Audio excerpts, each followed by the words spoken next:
پیر کامل، عمیرہ احمد کا خوبصورت novel audio میں۔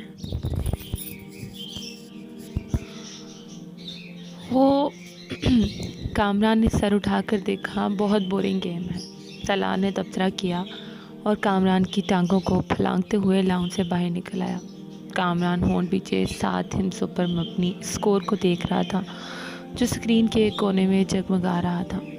کچھ نہ سمجھنے والے انداز میں اس نے بیرونی دروازے کو دیکھا جس سے وہ غائب ہوا تھا۔ وہ دونوں ایک بار خاموش ہوئے تھے۔ عزت کو الجھن ہونے لگی۔ ماما اتنی کم گو نہیں تھی جتنی وہ اس کے سامنے ہو جاتی تھی۔ پچھلے آدھے گھنٹے میں اس نے گنتی کے لفظ بولے تھے۔ وہ اسے بچپن سے جانتا تھا۔ وہ بہت خوش مزاج تھی۔ ان دونوں کی نسبت رہنے جانے کے بعد بھی ابتدائی سال میں اس میں کوئی تبدیلی نہیں آئی۔ عزت کو اس سے بات کر کے خوشی محسوس ہوتی تھی۔ وہ بلا کی حاضر جواب تھی، مگر پچھلے کچھ سالوں سے وہ یکدم بدل گئی تھی کہ میڈیکل کالج میں جا کر تو یہ تبدیلی اور بھی زیادہ محسوس ہونے لگی تھی۔ عزت کو بعض دفعہ یوں محسوس ہوتا ہے جیسے اس سے بات کرتے کرتے وہ حد درجہ محتاط رہتی ہے۔ کبھی وہ الجھی ہوئی محسوس ہوتی ہے تو کبھی اسے اس کے لہجے میں عجیب سی سرد مہری محسوس ہوتی۔ اسے لگتا ہے وہ جلد سے جلد سے چھٹکارا پا کر اس کے پاس سے اٹھ کر چلی جانا چاہتی ہے۔ اس وقت بھی وہ ایسا ہی محسوس کر رہا تھا۔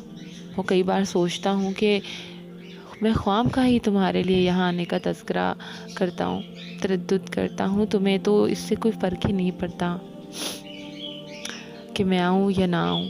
اسجد نے ایک گہری سانس لے کر کہا۔ وہ اس کے بالمقابل لاؤن کے چیئر پر بیٹھی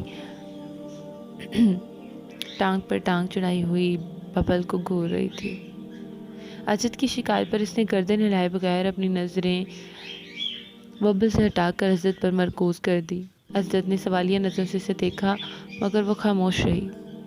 اس نے لفظوں میں کچھ رد و بدل کے ساتھ اپنا سوال دہرایا۔ تمہیں میرے آنے سے کوئی فرق نہیں پڑے گا ماما؟ جو ٹھیک کہہ رہا ہوں نا میں؟ اب میں کیا کہہ سکتی ہوں اس پر؟ تم کم سے کم انکار کر سکتی ہو، میری بات کو جھٹلا سکتی ہو کہ ایسی بات نہیں ہے، میں غلط سوچ رہا ہوں، ایسی بات نہیں ہے، آپ غلط سوچ رہے ہیں۔ ماما نے اس کی بات کاٹ کر کہا۔ اس کا لہجہ اب بھی اتنا ہی ٹھنڈا اور چہرہ اتنا ہی بے تاثر تھا جتنا پہلے تھا۔ حضرت ایک ٹھنڈی آہ لے کر سانس لے کر رہ گیا۔ ہاں، میری دعا اور خواہش تو یہی ہے کہ ایسا نہ ہو اور واقعی بھی غلط سوچ رہا ہو، مگر تم سے بات کرتے کرتے میں ہر بار ایسا ہی محسوس کرتا ہوں۔ کس بات سے آپ ایسا محسوس کرتے ہیں؟ اس بار پہلی بار اسجد کو اس کی آواز میں کچھ ناراضگی جھلکتی ہوئی محسوس ہوئی۔ بہت سی باتوں سے تم میری کسی بات کا ڈھنگ سے جواب ہی نہیں دیتی، حالانکہ میں آپ کی ہر بات کا ڈھنگ سے جواب دینے کی بھرپور کوشش کرتی ہوں، لیکن اب اگر آپ میرے جواب پسند نہ آئے تو میں کیا کر سکتی ہوں؟ اسجد کو اس بات پر بات کرتے ہوئے کچھ مزید خفا سی محسوس ہوئی۔ میں نے یہ کب کہا تھا کہ مجھے تمہارے جواب پسند نہیں آئے؟ میں تو صرف یہ کہہ رہا تھا کہ میری ہر بات کے جواب میں تمہارے پاس ہاں اور نہیں کے علاوہ کچھ نہیں ہوتا۔ بعض دفعہ تو مجھے لگتا ہے کہ میں اپنے آپ سے باتیں کر رہا ہوں۔ اگر آپ مجھ سے پوچھیں گے تو کہ تم ٹھیک ہو تو میں اس کا جواب ہاں یا نہیں میں ہی دوں گی۔ ہاں اور نہیں کے علاوہ اس سوال کے جواب کسی تقریر سے تو دیا جا سکتا ہے نہیں۔ تو آپ مجھے دے دیں، میں وہ جواب دے دوں گی۔ وہ بالکل سنجیدہ تھی۔ ہاں اور نہیں کے ساتھ بھی تو کچھ کہا جا سکتا ہے، اور کچھ نہیں تو جواباً میرا حال ہی پوچھ سکتی ہو۔ میں آپ کا کیا حال پوچھوں؟ ظاہر ہے اگر آپ میرے گھر آئے ہیں، میرے سامنے بیٹھے مجھ سے باتیں کر رہے ہیں تو اس کا واضح مطلب تو یہی ہے کہ آپ ٹھیک ہیں، ورنہ آپ اس وقت اپنے گھر اپنے بستر پر پڑے ہوتے۔ یہ فارمیلٹی ہوتی ہے ماما۔ ارے آپ جانتے ہیں میں فارمیلٹیز پر یقین نہیں رکھتی۔ آپ بھی مجھ سے میرا حال نہ پوچھا کریں، میں بالکل مائنڈ نہیں کروں گی۔ اسجد جیسے لاجواب ہو گیا۔ ٹھیک ہے، فارمیلٹیز چھوڑو، بندہ کوئی اور بات کر لیتا ہے، کچھ ڈسکس کر لیتا ہے، اپنی مصروفیات کے بارے میں کچھ بتا دیتا ہے۔ اسجد میں آپ سے کیا ڈسکس کروں؟ آپ بزنس کرتے ہیں، میں میڈیکل کی اسٹوڈنٹ ہوں۔ آپ سے میں کیا پوچھوں؟ اسٹاک مارکیٹ کی پوزیشن، ٹرینڈنگ، بلش، بیئرش، انڈیکس، کتنے پوائنٹس ہوتے ہیں، کتنا اضافہ ہوا یا اگلی کنسائنمنٹ کہاں بھیج رہے ہیں، اس بار گورنمنٹ نے آپ کو کتنی ریبیٹ دی ہے، اس کا لہجہ اب بھی اتنا ہی سرد تھا. یا آپ سے 94 ڈسکس کروں کون سے عوامل انسان کے جگر کو متاثر کرتے ہیں. بائی پاس سرجری میں اس سال کون سی نئی تکنیک استعمال کی گئی، دل کی دھڑکن باہر کرنے کے لیے کتنے سے کتنے وولٹ کا الیکٹرک شاک دیا جاتا ہے. تو ہم دونوں کی مصروفیت تو یہ ہیں. اب ان کے بارے میں ڈسکشن سے آپ اور میں محبت اور بے تکلفی کی کون سی منزلیں طے کریں گے، وہ میری سمجھ سے باہر ہے. اسد کا چہرہ سرخ ہو گیا. وہ اس لمحے کو کوس رہا تھا جب اس نے ماما سے شکایت کی تھی. اور بھی تو مصروفیات ہوتی ہیں انسان کی، اس نے قدرے کمزور لہجے میں کہا. نہیں، پڑھائی کے علاوہ میری تو اور کوئی مصروفیات نہیں ہیں، ماما نے قطعیت سے سر ہلاتے ہوئے کہا. پہلے بھی تو ہم دونوں آپس میں بہت باتیں کرتے تھے. ماما نے اس کی بات کاٹ دی. پہلے کی بات چھوڑیں، اب میں وقت ضائع کرنا افورڈ نہیں کر سکتی. حیرت مجھے آپ پر ہو رہی ہے کہ آپ بزنس مین ہو کر اتنی امیچور اور ایموشنل سوچ رکھتے ہیں. آپ کو تو خود بہت پریکٹیکل ہونا چاہیے. اسد کچھ بول نہ سکا. ہم دونوں کے درمیان جو رشتہ ہے وہ ہم دونوں جانتے ہیں. اب اگر آپ میری پریکٹیکل اپروچ کو بے اتفاق، بے نیازی اور ناراضگی سمجھیں تو میں کیا کر سکتی ہوں. میں آپ کے ساتھ یہاں بیٹھی ہوں تو اس کا مطلب یہی ہے کہ میں اس رشتے کو اہمیت دیتی ہوں، ورنہ کوئی اجنبی اس طرح یہاں میرے ساتھ بیٹھ کر چائے نہیں پی سکتا. وہ ایک لمحے کے لیے رکی. اور جہاں تک اس بات کا تعلق ہے کہ آپ کے آنے یا نہ آنے سے مجھے کوئی فرق پڑے گا یا نہیں، تو حقیقت یہ ہے کہ ہم دونوں بہت مصروف رہتے ہیں. ہم ماڈرن ایج کی پیداوار ہیں. نہ میں کوئی ہیر ہوں آپ کے لیے گھی کی چوری لے کر جا کر گھنٹوں آپ کی بانسری سنتی رہوں گی، نہ ہی آپ رانجھے کے قبیلے سے تعلق رکھتے ہیں. میرے لیے گھنٹوں یا فریضہ سر انجام دیں گے. سچ یہی ہے کہ فرق واقعی نہیں پڑتا کہ ہم دونوں ملے یا نہ ملے، باتیں کریں یا نہ کریں، ہمارا رشتہ وہی رہے گا. جواب ہے یہ، یا آپ کو لگتا ہے کہ اس میں کوئی تبدیلی آ سکتی ہے؟ اگر اسد کے ماتھے پہ پسینہ نہیں آیا تھا تو اس کی واحد وجہ دسمبر کا مہینہ تھا. ان دونوں کی عمر میں 8 سال کا فرق تھا، مگر اس وقت پہلی بار اسد کو یہ فرق 18 سال کا محسوس ہوا. وہ اس سے اپنے سے 18 سال بڑی لگی تھی. ہفتے پہلے 19 سال کی ہوئی تھی، مگر اس وقت اسد کو لگ رہا تھا جیسے وہ ٹین ایج سے نکل کر سیدھی ادھیڑ عمر میں چلی گئی ہے. وہ ایک بار پھر سے ٹین ایج میں آ گیا ہے. وہ اس کے مقابل ٹانگ پر ٹانگ رکھے اسد کے چہرے پر نظریں جمائے اسی بے تاثر انداز میں اس کے جواب کی منتظر تھی. اسد نے کرسی کے پیچھے پکے ہتھے پر اس کے ہاتھ میں منگنی کی انگوٹھی کو دیکھا اور کھنگار کر اپنا گلا صاف کرنے کی کوشش کی. تم ٹھیک کہہ رہی ہو. میں صرف اس لیے ڈسکشن کی بات کر رہا تھا کہ ہمارے درمیان انڈرسٹینڈنگ ڈیولپ ہو سکے. اسد، میں آپ کو بہت اچھی طرح جانتی ہوں، سمجھتی ہوں، اور یہ جان کر مجھے افسوس ہوا کہ آپ سمجھتے ہیں کہ ہمارے درمیان ابھی بھی کسی انڈرسٹینڈنگ کو ڈیولپ کرنے کی ضرورت ہے. میرا خیال تھا کہ ہم دونوں کے درمیان اچھی خاصی انڈرسٹینڈنگ ہے. وہ اسد کا دن نہیں تھا، اسد نے اعتراف کیا تھا. اور اب اگر آپ کا یہ خیال ہے کہ اٹانومی اور بزنس کو ڈسکس کر کے ہم کوئی انڈرسٹینڈنگ ڈیولپ کر سکتے ہیں تو ٹھیک ہے، آئندہ ہم یہی ڈسکس کر لیا کریں گے. یا ماما کے لہجے میں لاپرواہی کا عنصر واضح تھا. تم کو میری بات بری لگی ہے؟ بالکل بھی نہیں. میں کیوں برا مانوں گی؟ اس کے لہجے میں موجود حیرت کے عنصر نے اسد کو مزید شرمندہ کیا. شاید میں نے غلط بات کی ہے، شاید نہیں، یقیناً. اس نے تینوں لفظوں پر باری باری زور دیتے ہوئے کہا. تم جانتی ہو میرے نزدیک یہ رشتہ کتنی اہمیت کا حامل ہے. میرے بہت سے خواب ہیں اس رشتے کے حوالے سے، تمہارے حوالے سے. اسد نے ایک گہرا سانس لے کر کہا. امامہ بے تعصب چہرے کے ساتھ ایسی ہیل کو دیکھ رہی تھی. شاید اس لیے میں ضرورت سے زیادہ حساس ہو جاتا ہوں. مجھے اس رشتے کے حوالے سے کوئی خوف نہیں ہے. میں جانتا ہوں رشتہ ہم دونوں کی مرضی سے ہوا ہے. وہ اس کے چہرے پر نظریں جمائے بڑے جذب سے کہہ رہا تھا، اور یکدم ہی اسے اس کے ایک بار پھر یہ احساس ہونے لگا تھا جیسے وہ وہاں موجود نہیں تھی. اس کی بات سن رہی تھی. اسد کو لگا وہ ایک بار پھر خود سے باتیں کر رہا ہے. ایک بہت بڑی کوٹھی کے عقب میں موجود ٹیکسی سے میوزک کی آواز باہر لان تک آ رہی تھی. باہر موجود کوئی بھی شخص ٹیکسی کے اندر موجود لوگوں کی قوت برداشت پر حیرانی کا اظہار کر سکتا تھا، لیکن وہ ٹیکسی کے اندر موجود لوگوں کی حالت دیکھ لیتا تو وہ اس حیران کن قوت برداشت کی وجہ جان جاتا. ٹیکسی کے اندر موجود 6 لڑکے جس حالت میں تھے، اس حالت میں اس سے زیادہ تیز اور بلند میوزک پر ان پر اثر انداز نہ ہو سکتا تھا۔ جہاں تک 7ویں لڑکے کا تعلق ہے تو وہ ایسی کسی چیز سے متاثر نہیں ہوتا تھا۔ ٹیکسی کا وہ کمرہ اس وقت دھوئیں کے مرغولوں اور عجیب قسم کی بو سے بھرا ہوا تھا۔ قالین پر ایک مشہور ریسٹورنٹ سے لائے گئے کھانے کے کھلے ہوئے ڈبے اور ڈسپوزیبل پلیٹس اور چمچے بھی پڑے تھے۔ قالین پر کھانے پینے کی بچی کچی چیزیں اور ہڈیاں بھی ادھر ادھر پھینکی گئی تھی۔ سافٹ ڈرنک کی پلاسٹک کی بوتلیں بھی ادھر ادھر لڑک رہی تھی۔ کیچپ کی بوتلوں سے نکلنے والی کیچپ قالین کو کچھ اور بدنما بنا رہی تھی، اور 7 لڑکے اسی قالین پر ایک دوسرے سے کچھ فاصلے پر براجمان تھے۔ ان کے سامنے قالین پر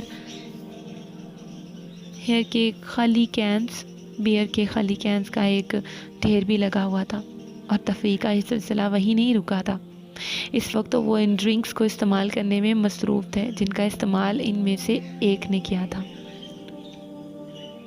پچھلے 2 ماہ میں وہ تیسری بار اس ایڈونچر کے لیے اکٹھے ہوئے تھے، اور ان تینوں مواقع میں وہ 4 مختلف قسم کی ڈرنکس استعمال کر چکے تھے۔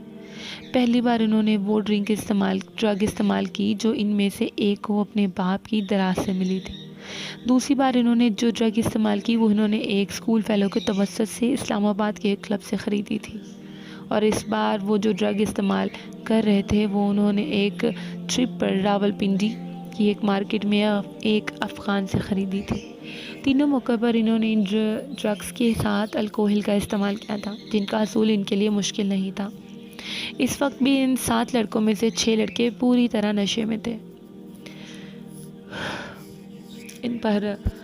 ان میں سے ایک ابھی بھی کانپتے ہاتھوں کے ساتھ ڈرگ کو سونگھنے کی کوشش کر رہا تھا، جبکہ 2 لڑکے سگریٹ پیتے ہوئے باقی لڑکیوں کے ساتھ ٹوٹی پھوٹی گفتگو کر رہے تھے۔ صرف 7واں لڑکا مکمل طور پر ہوش میں تھا۔ اس لڑکے کا چہرہ پمپلز اور محاسوں سے بھرا ہوا تھا، اور اس کے گلے میں موجود ایک سیاہ تنگ ڈوری میں 3-4 تانبے کی عجیب سی شکلوں کے زیورات پروئے ہوئے تھے، اور اس میں کالرز والی میں ایک چیک ڈارک بلو شرٹ کے ساتھ اور ایک بےہودہ سی سرمئی جینز پہنے ہوا تھا جس کے دونوں گھٹنوں پر میڈونا کا چہرہ پینٹ کیا گیا تھا۔ اس نے آنکھیں کھول کر اپنی دائیں طرف موجود لڑکوں پر ایک اچھتی ہوئی نظر ڈالی۔ اس کی آنکھیں سرخ ہو رہی تھی، مگر اس سرخی کے باوجود وہ ایسا کوئی تاثر نہیں دے رہی تھی کہ وہ باقی لڑکوں کی طرح مکمل طور پر نشے کی گرفت میں تھا۔ چند منٹ انہیں دیکھنے کے بعد اتنے سیدھے ہوتے ہوئے ڈبیا میں سے موجود باقی ڈرگ کون میں ڈال دی اور ایک چھوٹے سے اسٹرا کے ساتھ اسے سونگھنے لگا۔ کافی دیر کے بعد اس نے اسٹرا کو ایک طرف پھینک دیا اور اپنے ہاتھ کی پور پر تھوڑی سی ڈرگ رکھ کر نوک کی زبان کے ساتھ کچھ دلچسپی، تجسس مگر احتیاط کے ساتھ اسے چکھا۔ دوسرے ہی لمحے اس نے برق رفتاری کے ساتھ اسے بائیں جانب تھوکا۔ ڈرگ یقیناً بہت اچھی کوالٹی کی تھی۔ اس کی آنکھیں اب پہلے سے زیادہ سرخ ہو رہی تھی، مگر اب بھی وہ اپنے ہوش و حواس میں تھا۔ اس کے چہرے کے تاثرات اندازہ ہو رہا تھا کہ وہ اپنی سرگرمی سے کچھ زیادہ محظوظ نہیں ہوا۔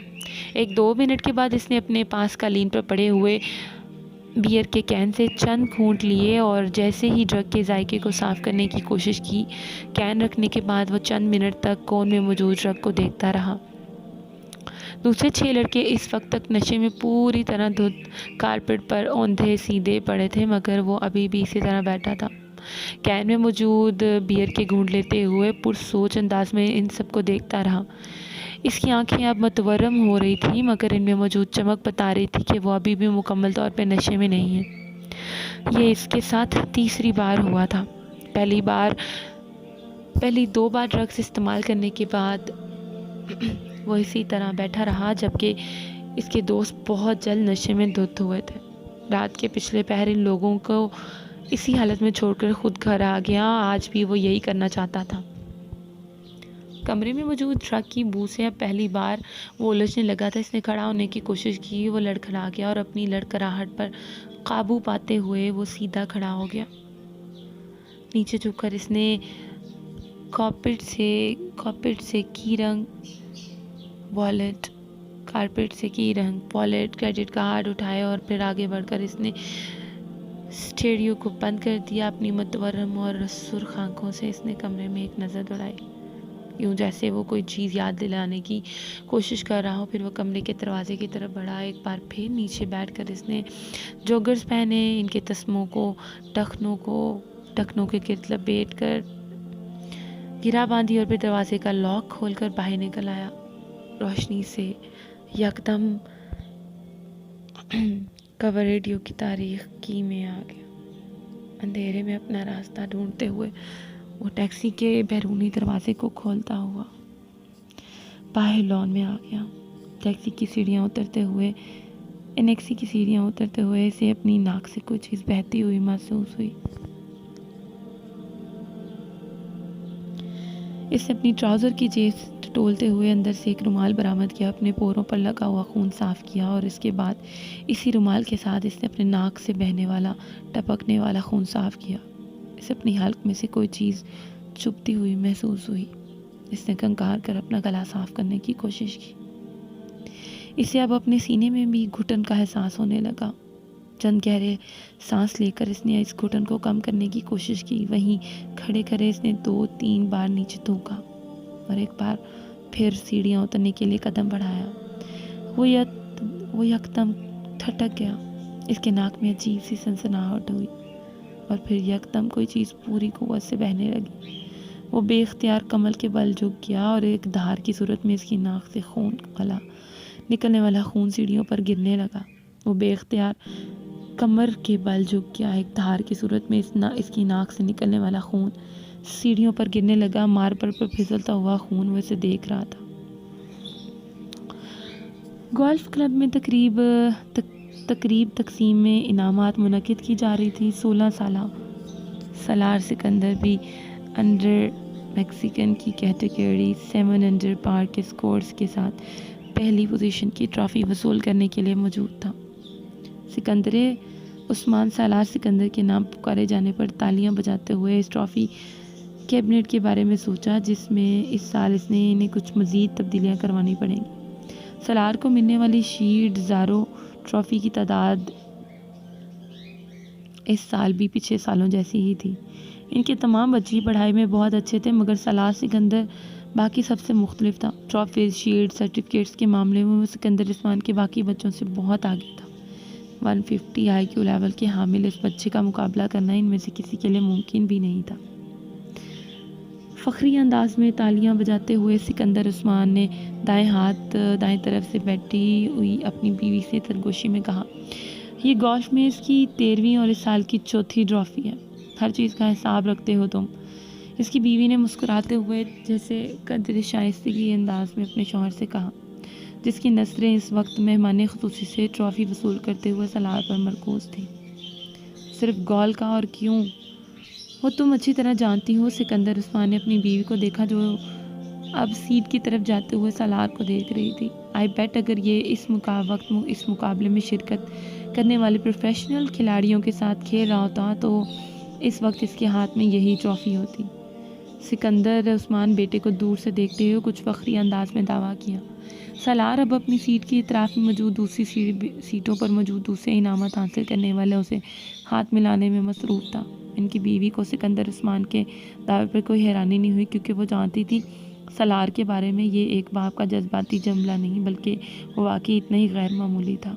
اسے 2 ہفتے پہلے اپنے بھائی زبیر کے ساتھ اسی گولف کورس پر 18 ہول پر کھیلا جانے والا گولف کا میچ یاد آیا۔ رف میں اتفاقاً گر جانے والی ایک بال کو وہ جس صفائی اور مہارت کے ساتھ واپس گرین پر لایا تھا، اس نے زبیر کو موئے حیرت کر دیا تھا۔ وہ پہلی بار سالار کے ساتھ گولف کھیل رہا تھا۔ مجھے یقین نہیں آ رہا 18 ہول کے خاتمے تک کسی کو بھی یہ یاد نہیں رہا کہ اس نے یہ جملہ کتنی بار بولا تھا۔ رف سے کھیلی جانے والی اس شاٹ نے اگر اسے موئے حیرت کیا تھا تو سالار سکندر کے لیے پولرز نے اسے دم بخود کر دیا تھا۔ گیند کو ہول میں جاتے دیکھ کر اس نے کلب کے سہارے کھڑے کرے صرف گردن موڑ کر آنکھوں ہی آنکھوں میں سالار سکندر اور اس ہول کے درمیان موجود فاصلے کو ماپا تھا، اور پھر جیسے بے یقینی میں سر ہلاتے ہوئے سالار کو دیکھا۔ آج سالار صاحب اچھا نہیں کھیل رہے۔ زبیر نے مڑ کر بے یقینی کے عالم میں انہیں پیچھے کھڑے قیدی کو دیکھا جو گولف کا ریٹ پکڑے سالار کو دیکھتے ہوئے بڑبڑا رہا تھا۔ ابھی یہ اچھا نہیں کھیل رہا۔ زبیر نے کچھ استہزائی انداز میں کلب کے قیدی کو دیکھا۔ ہاں صاحب، ورنہ ہال میں رفت میں نہ جاتی۔ قیدی نے بڑے معمولی انداز میں نے بتایا، آپ آج یہاں پہلی بار کہہ رہے ہیں اور سالار صاحب پچھلے 7 سال سے یہاں کہہ رہے ہیں۔ میں اس لیے کہہ رہا ہوں کہ وہ آج اچھا نہیں کہہ رہے۔ قیدی نے دوبارہ کی معلومات میں اضافہ کیا اور زبیر نے اپنی بہن کو دیکھا جو فخریہ انداز میں مسکرا رہی تھی۔ اگلی بار پوری تیاری کے ساتھ آؤں گا اور اگلی بار کھیل کی جگہ کا انتخاب بھی میں کروں گا، زبیر نے کچھ خفت کے عالم میں اپنی بہن کے ساتھ سالار کی طرف جاتے ہوئے کہا۔ اینی ٹائم اینی پلیس، کسی بھی وقت کسی بھی جگہ، انہوں نے اپنے بیٹے کی طرف سے اپنے بھائی کو پورے اعتماد انداز میں چیلنج کرتے ہوئے کہا۔ میں تمہیں اس ویکینڈ پہ TA اور DA کے ساتھ کراچی بلوانا چاہتا ہوں، انہوں نے سالار کے قریب پہنچ کر ہلکے پورے انداز میں کہا۔ سالار مسکرایا، کس لیے؟ میرے بہا پر تمہیں کراچی چیمبر آف کامرس کے صدر کے ساتھ ایک میچ کھیلنا ہے اور اس بار الیکشن میں اس سے ہارا ہوں، مگر وہ اگر کسی گول سے کہ میچ ہارا تو وہ ہارٹ اٹیک فیل ہو جائے گا اور وہ بھی ایک بچے کے ہاتھوں۔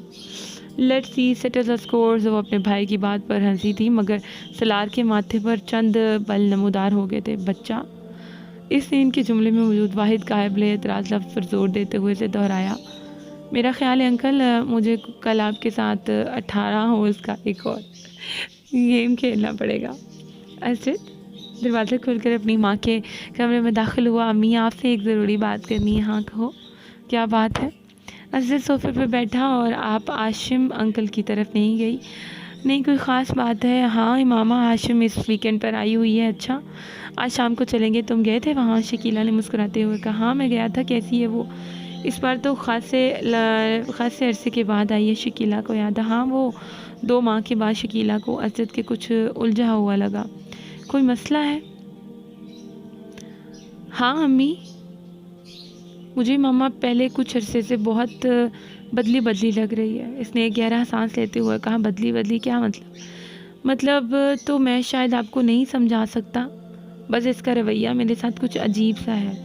اسد نے کندھے اچکاتے ہوئے کہا۔ آج تو وہ غیر معمولی سی بات پر ناراض ہو گئی، پہلے جیسی کوئی بات ہی نہیں رہی اس میں اسے سمجھ ہی نہیں پا رہا اسے ہوا کیا ہے۔ تمہیں وہم ہو گیا ہے اسد، اس کا رویہ کیوں بدلنے لگا؟ تم کچھ زیادہ ہی جذباتی ہو کر سوچ رہے ہو۔ شکیلہ نے اسے حیرانی سے دیکھا۔ نہیں امی، پہلے بھی میں اسے یہی سمجھا رہا تھا، وہ شاید مجھے وہم ہو گیا، لیکن اب خاص طور پر آج مجھے یہ احساسات صرف وہم نہیں لگے۔ وہ بہت اکھڑے انداز میں بات کرتی رہی مجھ سے۔ تمہارا کیا خیال ہے اس کا رویہ کیوں بدل گیا ہے؟ شکیلہ نے برش میز پر رکھتے ہوئے کہا۔ یہ تو مجھے نہیں پتا، تم نے پوچھا اس سے ایک بار نہیں کئی بار؟ پھر وہ ہر بار کی طرح آپ کی طرح یہی کہتی ہے کہ مجھے غلط فہمی ہو گئی ہے، اس نے کندھے اچکاتے ہوئے کہا۔ کبھی وہ کہتی ہے اسٹڈیز کی وجہ سے ایسا ہے، کبھی کہتی ہے وہ میچور ہو گیا ہے اس لیے۔ یہ ایسی کوئی غلط فہم بات تو نہیں ہے، ایسا ہو سکتا ہے واقعی یہ بات ہو۔ شکیل نے کچھ سوچتے ہوئے کہا۔ امی، بات سنجیدگی کی نہیں ہے، مجھے لگتا ہے وہ مجھ سے کترانے لگی ہے۔ اسد نے کہا۔ تم فضول باتیں کر رہے ہو اسد، میں نہیں سمجھتی کہ ایسی کوئی بات ہوگی، ویسے بھی تم دونوں کے بچپن سے ایک دوسرے کو جانتے ہو، ایک دوسرے کی عادات سے واقف ہو۔ شکیلہ کو بیٹے کی خدشات بالکل بے معنی لگے۔ ظاہر ہے عمر کے ساتھ کچھ تبدیلیاں آ ہی جاتی ہیں، اب بچے تو رہے نہیں ہیں اب بچے تو نہیں ہو تم لوگ، تم معمولی سی باتوں پر پریشان ہونے کی عادت چھوڑ دو، انہوں نے بیٹے کو سمجھاتے ہوئے کہا تھا۔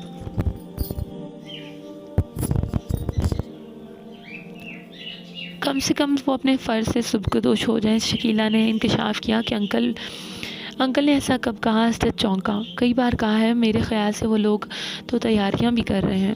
اسد نے ایک اطمینان بھرا سانس لیا۔ ہو سکتا ہے امامہ اسی قدرے پریشان ہو۔ ہاں ہو سکتا ہے، بہرحال یہی صحیح ہے کہ اگلے سال شادی ہو جانی چاہیے، اسد نے کچھ مطمئن ہوتے ہوئے کہا۔